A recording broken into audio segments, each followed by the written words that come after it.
Actually, ano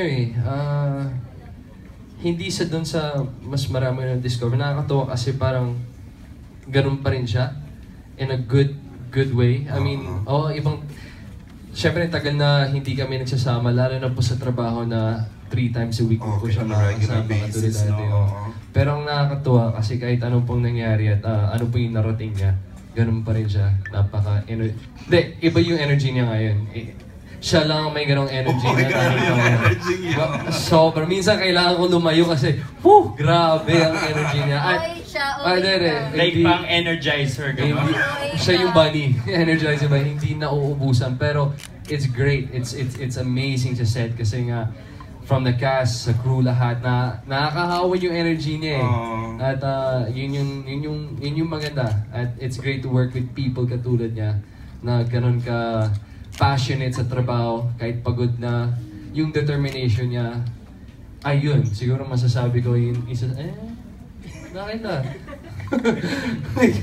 Nire-react si Lola Ganda.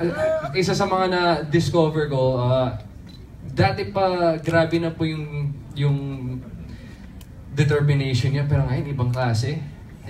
Ngayon na po ako nakita ng tao na walang tulog galing sa shooting, dumiretso sa isang 21K.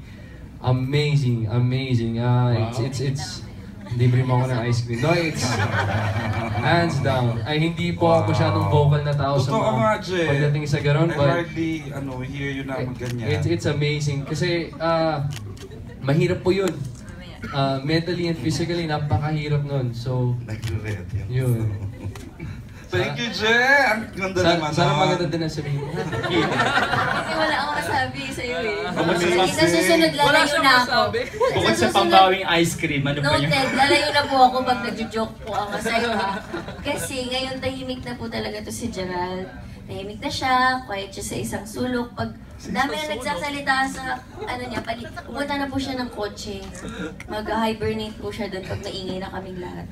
Siguro, ito namang KG, siguro sign of aging. Kaedad lang kayo, no? Pigil. Kaedad lang tayo. Baka nag-internalize. Iba yung niya maturity niya. Parang, siya in the zone siya lagi. Actor's cue lagi, Naka-actor's cue siya lagi kahit nakakatawa yung eksena actor's cue. Teka, huwag niyo akong guguluhin. Joke naman ako, pero ayaw niya. Sige, wag. Ganon. Saan gagaling yung energy yung sinasabi ni Je? Oo nga. Yung energy niya.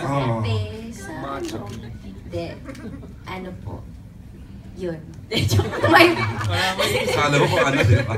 So, nanggaling siguro, kasi ngayon gusto ko lagi may pinapatunayan ako sa sarili ko. Parang gusto ko, parang gawin ko nga to, kaya ko ba? Yung mga ganon. Kasi, parang ayoko matira dun sa comfort zone ko na ito lang yung kaya ko. Parang gusto ko yung more pa na habang bata ka pa, habang kaya mo pa, gawin mo na yung lahat ng gusto mo kasi hindi mo naman na mababalikan yun lahat. Tsaka ang daming mga opportunities na dumating, bakit hindi ko i-grab lahat sabay-sabay? Kasi hindi naman forever.